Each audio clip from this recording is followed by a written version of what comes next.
Cascade County officials continue to care for animals seized from a property near Sun Prairie earlier this month. Pamela Jo Polejewski. Belonging to Pamela Polejewski. Pamela Polejewski. Pamela Polejewski. Pamela Jo Polejewski. Pamela Polejewski. Pamela Jo Polejewski.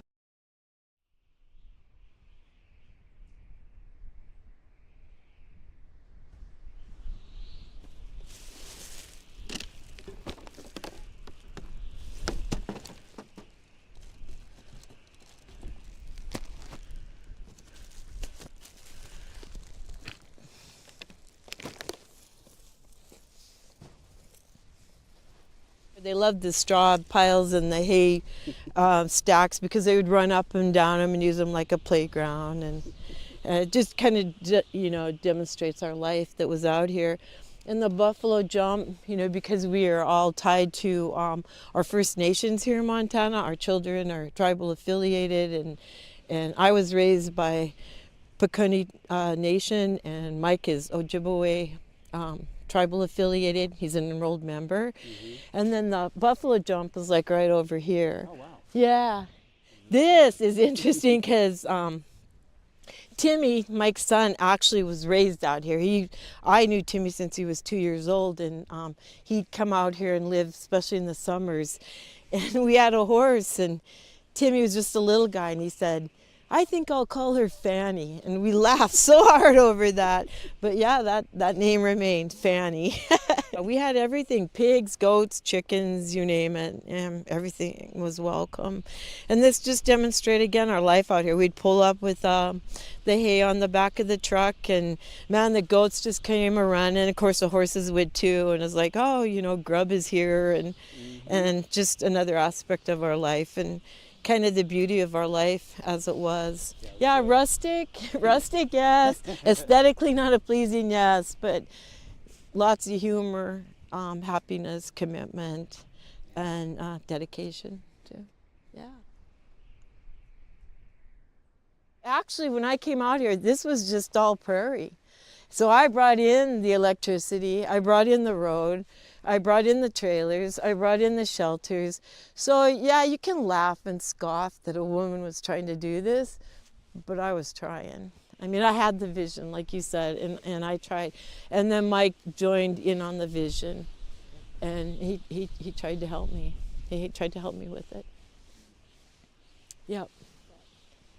My cousin told me the other day when I talked to her, she says, it's never going to end, Pam, until you win or they win, So, yeah, well, I'm going to win. I've got some secrets that I gotta keep. Yeah, there's emotions swirling underneath. It doesn't seem daylight. We'll feel the same.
Where are you right now, and why aren't you in Montana?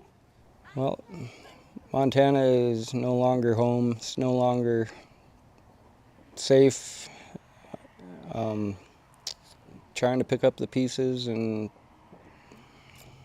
I'm trying to help from a distance and just make sure that something good comes out of this, that the right people are got, and justice will be done, Still got stuff to wrap up there, but it's, yeah, I don't know. Our siblings are all in Tennessee. We have 2 sisters and another brother. I'm really, I'm emotionally invested. Basically, I've been around Pam and most of my life, my dad, my whole life, you know, and I view what happened to Pam as a terrible thing. She's a really good person with a heart of gold, and it hurts to see that happen to her, and it hurts to see what happened to my dad. And I grew up out on that property, and I have so many fond and just wonderful memories that I just try to stay away. You know, it's, yeah. Because even the boys, Arliss and Tim, talk about it, don't they? What a beautiful life it was out here. Yeah. And it is. Oh, Tim loved it out here. Oh, he did. He grew up out here. Ever since he's just a little guy. And loved the animals and named them. And they all had their favorites. Mike had his favorites. I had my favorites. Tim had his favorites. I guess one of the things that pop in my mind is when I was about 9 years old, I caught a toad. And it was like the size of my hand. And about 5, 6 years ago, I saw that toad, and it was like that. She took very good care of it, like, and she had that way with animals to where, you know, whether it was attention or food or walking or whatever, she was able to give all of whatever they needed. Pam Polejewski owns the property where Mike Hanson was killed. She's owned it for decades. And while the property is now in a state of disrepair, partially due to no one living there, partially due to thieves, and partially due to the sheriff's office ransacking the place, it is very apparent that it was once buzzing with life. Looks like there's a house here and it's all pulled up. I don't know what the hell they do. Or why they do the stuff they do. There was a house here, you can tell. This is all ripped apart. They said like there's no houses and stuff, but you can see there. And we always kept like more than one house in an area, so that predominantly we're loose running, unless, like we said, we had one that wasn't compatible with the ones that were out. You never want to mix dogs who aren't compatible. That's just so dangerous. But yeah, I wish you could see it in its beauty and when it's organized. And now what you guys are seeing is everything busted up and tore apart and destroyed. So much of this just doesn't make any sense. And I think it's good that we can't figure it out. That we're not people that are like, oh, I understand what they're doing. You know? It's like, no, I don't understand. It had been Pam's dream to create a no-kill animal shelter. And while researching her past, we stumbled across this early 2000s interview series. Hi, welcome to the other side of the coin, and today we have with us Pam Polejewski, Debbie Fears, and Barb LaBelle. Pam had spent some of her life savings on a no-kill refuge where people could bring their animals. Just kind of tell us what happened, Pam. Tell us how you led into starting this no-kill refuge. Well, let's see. It was started in 1998, and that is true. I took out my life savings, and I think about $30,000 went into down payment on 10 acres of property. And I brought pictures of the property. I chose a rural area outside of Great Falls, Montana to do this because it actually had been a lifelong dream to kind of think outside the box, do something different for animals. And so I wanted a rural setting for animals where horses in their retirement years, blind horses, they could even be lame horses, older horses, basically any animal that wasn't wanted or just needed to live out its life in a rural setting. So I had this idea, and it just I think impressed on me more and more to try something like this. So you got started, and people were actually bringing their animals to you, right? Yeah, I think I was kind of known as a person who, you know, I had helped a lot of people all along. I mean, I've been doing this for like, you know, if not lifelong, you know, many years, adopting animals out, helping people to find animals. I even volunteered for the Humane Society at one point in my life.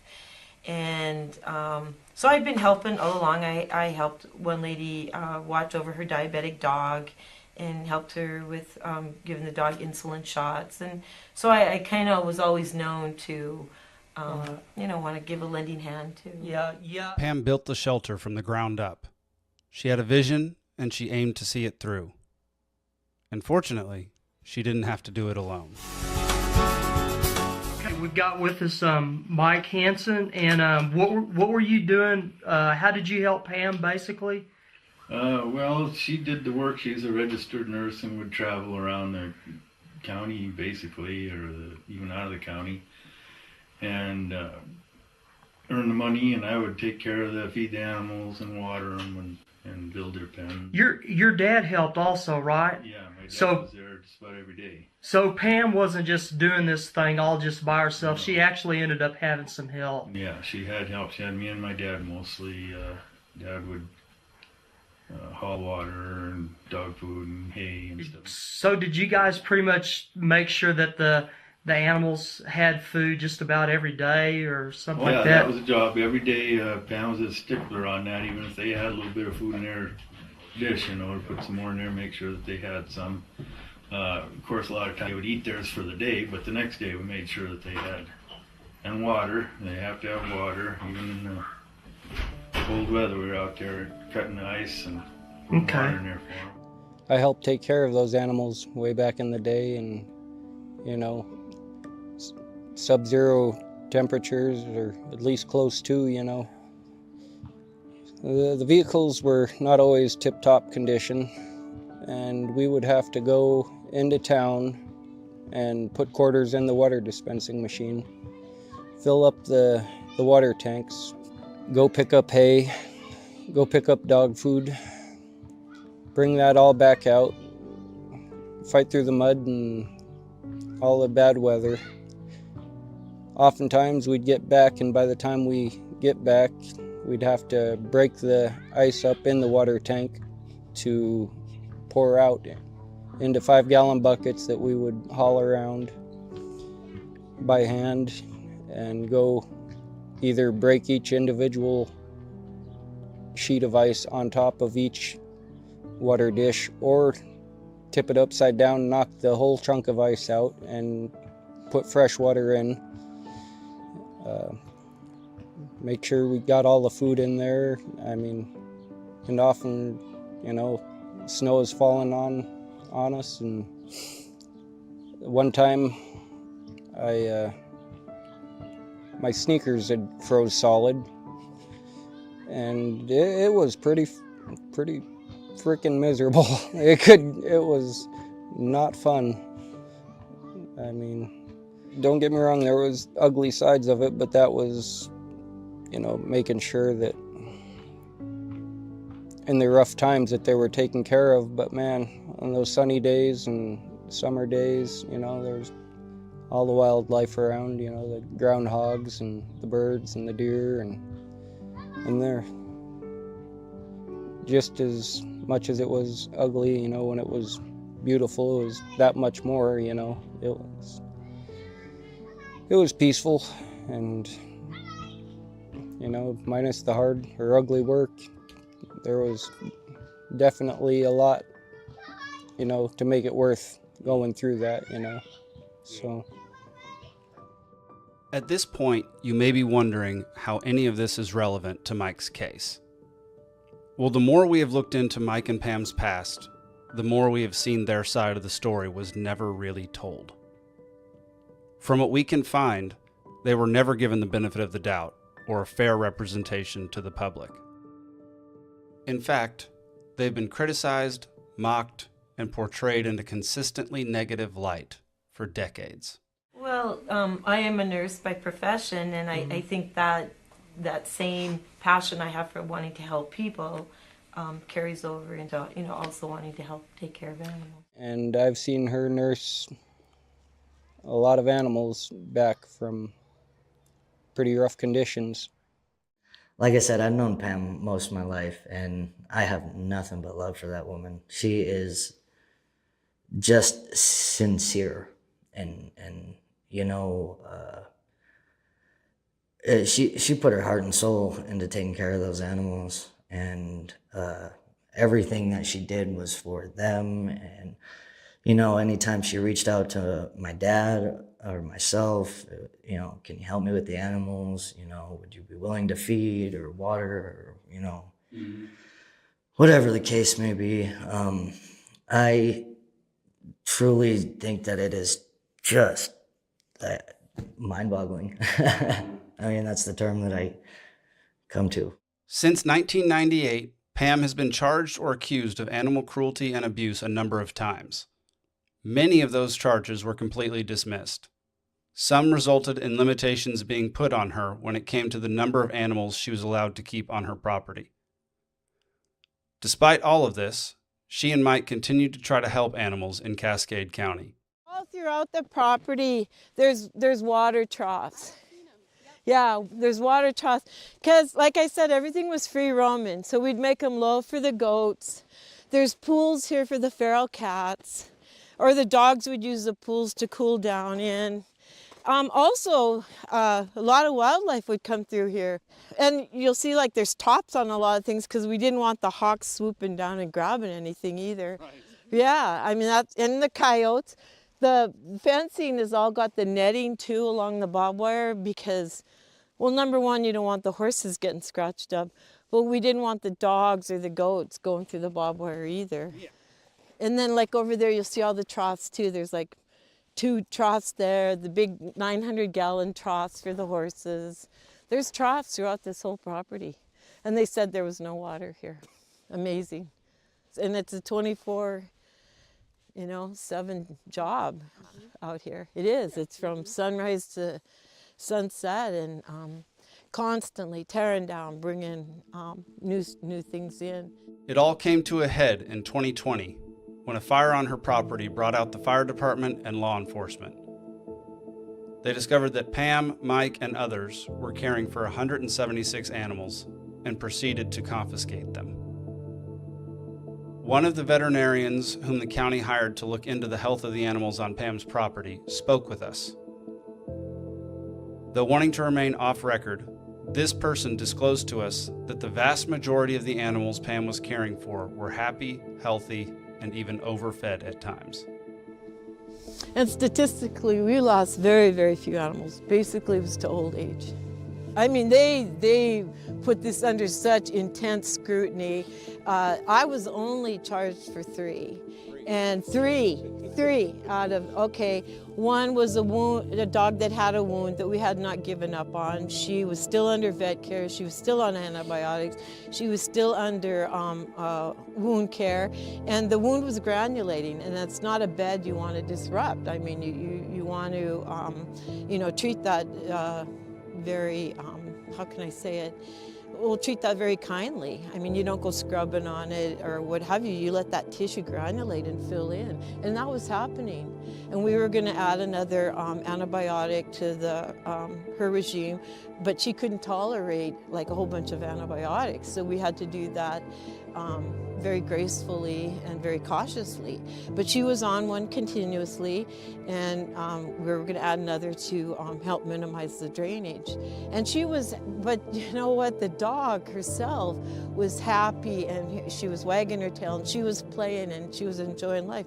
So to me, what's humane about putting down a dog because she has a wound that's healing and that I haven't given up on? The vet, in fact, she was scheduled to see the vet in a matter of days, And things like the pony was my son's pony. The Dakota was like 32 years old. And they couldn't even guess the age of the pony. They thought he was like 20 some or what have you, which speaks to the condition of the pony. Well, just like people, you become arthritic, you get bony structural changes and what have you, and that's what happened to Dakota. And if you talk to Kelly Manzer, she'll say, you know, that's what happens to old ponies.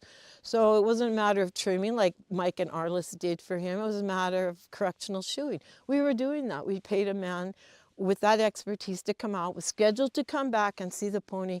They get a hold of him, they murder him. No questions asked. Not even, are you treating this? Nothing. Just, oh, look at this. Look at his legs. We're not going to treat him. We'll just kill him.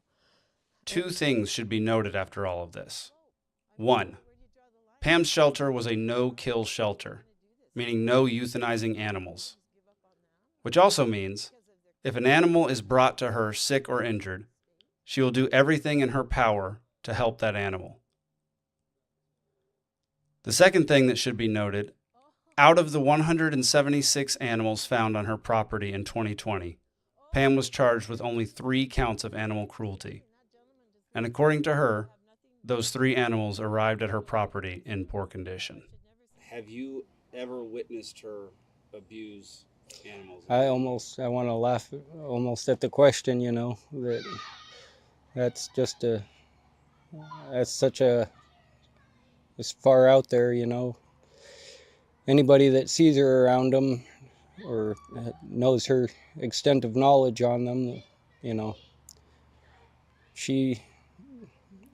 that was just not an issue, you know. I mean, you know, it got a little hectic when outside forces or, you know, whatever were making life difficult, you know. For a while there, she was fighting the court system, you know,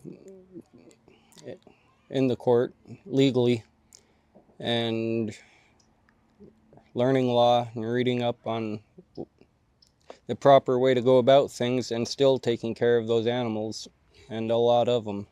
You know, that took up a lot of time, money, resources, and she made it happen. And she's still, you know, still going after it. It's not everything's over and we can quit this chapter of our lives. It's still ongoing. Back in August of 2005, after arriving on property due to a neighbor's complaint, the sheriff's office assessed Pam's animal shelter. They then waited 4 months before coming back to serve her and confiscate the animals. In January of 2024, when a different neighbor called the sheriff's department to tell them that the man saw a dog on Pam's property in supposed violation of her bond, the department did nothing. But on February 23rd, when Pam was seen buying cat food, the sheriff's department sprang into action, disregarding dozens of laws and many of their own procedures in order to catch this apparent dangerous criminal. And with me, I mean, they wanted, 8 years in prison, no parole, for wanting to keep elderly animals or crippled animals still receiving care alive, which as a nurse, I would do for anybody. I mean, I've taken care of horrific wounds. I've taken care of wounds where people shot off half the side of their face. What do I say to them? Oh, why don't you just finish the job? No, it's like, how can I help you heal? What can I do, extend to heal your wound, whether it's emotional, psychological, or physical? That's the care we wanted to give, and we're criminalized for it. Yes. After everything we've presented, and the more we look into the history of this case, it becomes more and more clear that Detective Jacob Try acted recklessly and illegally on February 23, 2024. His actions ultimately led to the death of Mike Hanson, who we maintain was wrongfully killed on his legal residence. What was the urgency that day? Why not just wait for the warrant? It would have taken about 30 minutes for the warrant to arrive, which was the only thing Mike was asking for. Mike, and that begins our story. They not only came onto our property without any search warrant, Well, then they don't have a case, do they? Oh, there was no calling them off, none. You see them opening up my gate, you see them throughout my property. That went on No for... search warrant, no search seizure, warrant. no No, seizures. it all started with this tip. And Mike protested. He stood there and said, do you have a warrant? Do you have a court order? Didn't matter. Well, we actually had 4 vets that were out there, and none of them ever, turned me in or said I was abusive to animals. And actually, it was the state that sent out 2 animal behavioralists. And one said, what are we doing out here? And the other one came a pretty staunch supporter. She's had vets in the court with her that would testify to her doing things correctly and no issue, no reason to be harassed the way she is. And they would say dismiss that or, basically not allow that. They would find a way around it. And every stop, it was just controlling the narrative. There were definitely times where she took on a little more than she could handle, but I would say for the vast majority of it, she was doing what she loved to do. That's the way I would put it. Well, she did push the boundaries in that respect, but it's kind of a negative thing from a positive, beginning, because she just wanted to help, That's just her nature, was to, nurture, basically. I mean, I never understood it, personally. I have a kind heart, and I love animals, but I could not do that.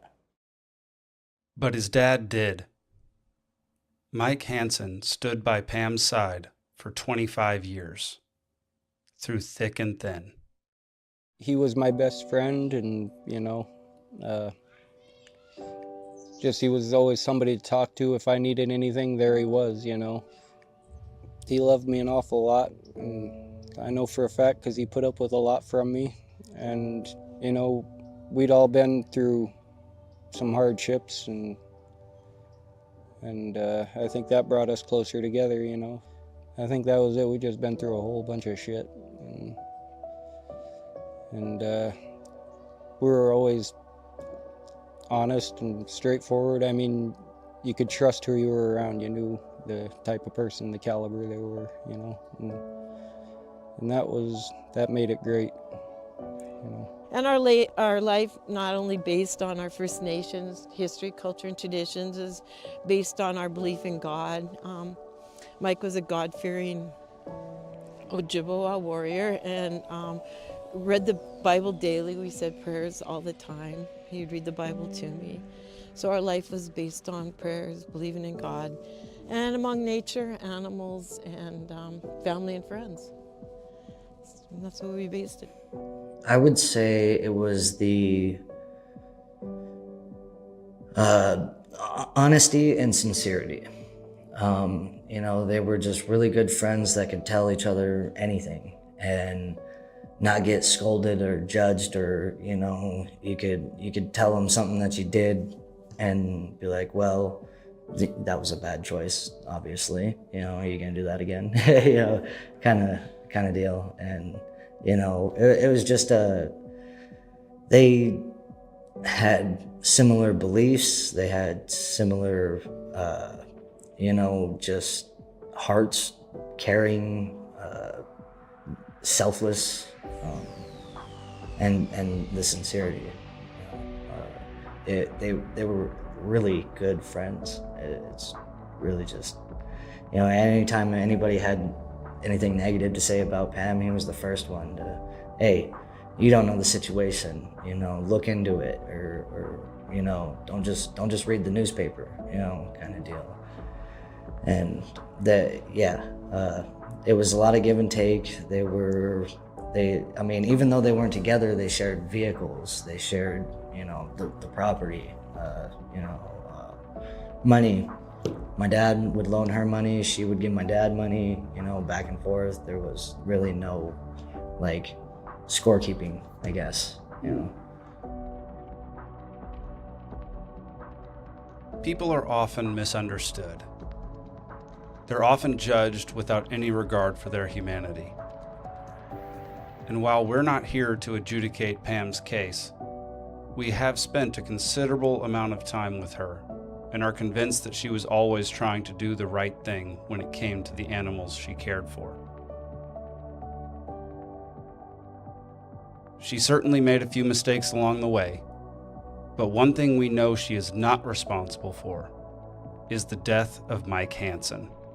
As a family member of Mike, do you blame Pam at all for what happened to him? Absolutely not, because just since you've been here, you've heard most of my siblings down here talk about how he was fearing for his life and from the cops and the law before, any of this. And I imagine it's the same way I feel that I could partially be responsible in some ways, whether it be like survivor's guilt or just, I think everybody that was involved feels they could have done a little more or done it differently, but hindsight's 20/20. No, I don't blame her because I was there and I knew what was going on firsthand, so.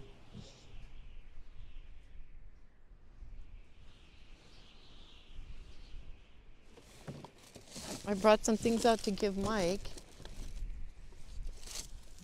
Okay. Well, first of all, I have some holy water because people have been telling me there's very troubled spirits out here. Mike's probably been one of them. And so I brought him some gifts.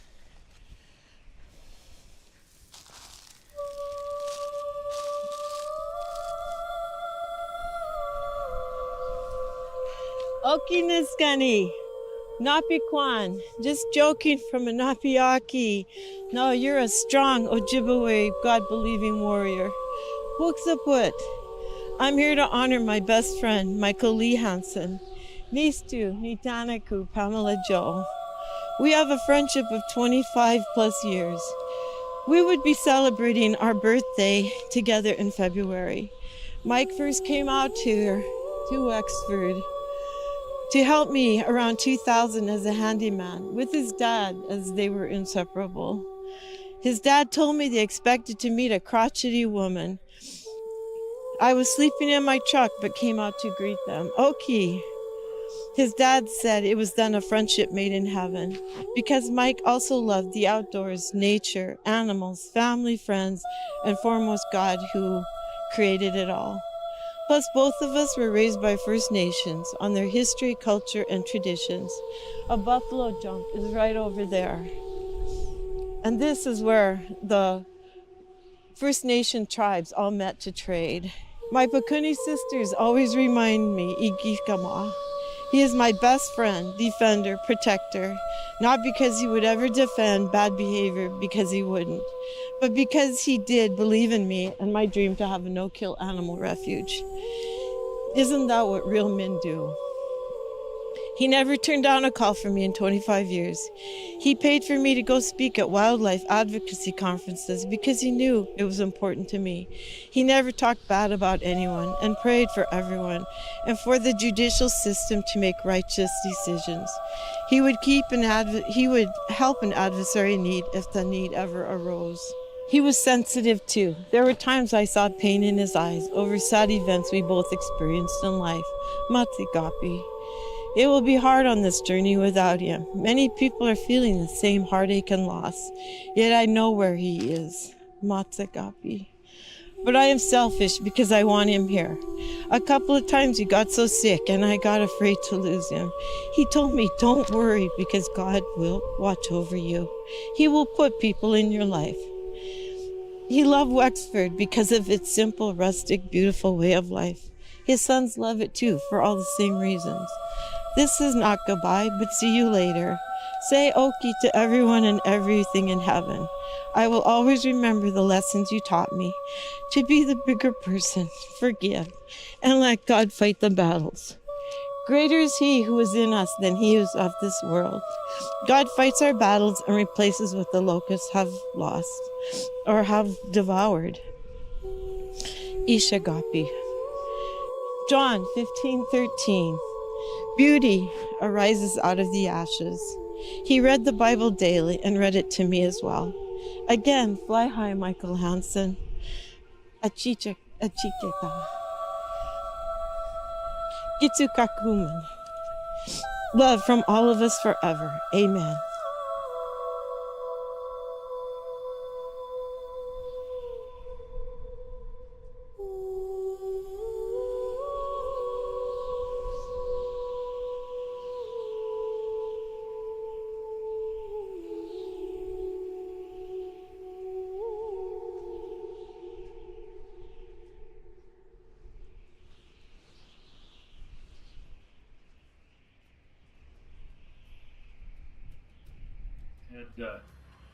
Even when I caught them, when the first time they were there without without a warrant or anything, and they had a movie camera and was taking pictures all around there, and they said, well, there's no water, and I said, well, yes there is. And number one, I had some in the back of the truck, and number two, we walked over to this trough, and there was about 3 or 4 inches in the bottom of it. You know, it was getting down, but the horses were in no distress, and everything was under control. It was very inaccurate. They put the worst slant on it, and they come out and lied. We had people even talk to the Tribune, and they said they were satisfied with the story that the county attorney had for them. They didn't really want to hear our side. And you know, the sheriff's department put a 24-hour guard on our property right inside the gate, and well, the whole thing was so crooked and so there was smoke and mirrors all over here, and they just did what they wanted without us ever even given a chance to, you know, stop and say, what's going on here?